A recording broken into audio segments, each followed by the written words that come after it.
Turkish coffee is a method of serving coffee in which roasted and finely ground coffee beans are boiled in a pot, called a seziv, and served in a cup. However, in this video, we'll prepare Turkish coffee using a different method. I am Barista Sharifi, and I invite you to stay with us until the end of this video. This Turkish coffee is prepared differently from other brewing methods, and you will receive a professional grade coffee. By injecting air into the Turkish coffee, we can prepare a more specialized version of it. Let's continue and see how it's done. To start, we add 1 shot of cold water into the pitcher.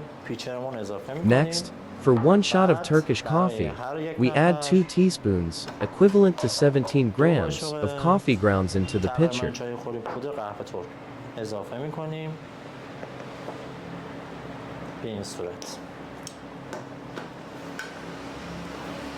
For each person, we add 10 grams of sugar to our coffee, then stir well with the spoon until it's fully combined.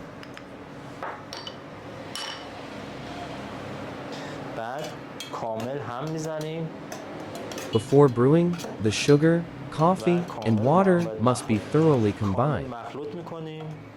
Now, it's time to foam the coffee using the steam wand of the espresso machine. Before anything else, we need to empty the water inside the steam wand and clean it with a cloth. Next, we foam the Turkish coffee with the steam wand in several stages. I held the tip of the steam wand 3 millimeters above the coffee and opened the steam wand slightly.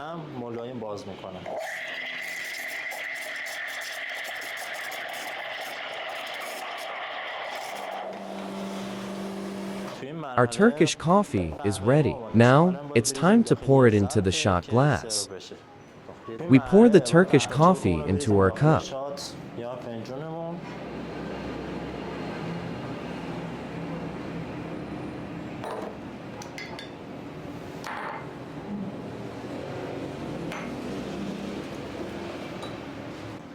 Turkish coffee is typically served with a glass of water on the side, so we'll do the same. Our professional Turkish coffee is ready. Enjoy. I hope this tutorial video has been helpful for you. To support us, please like the video and subscribe to the channel.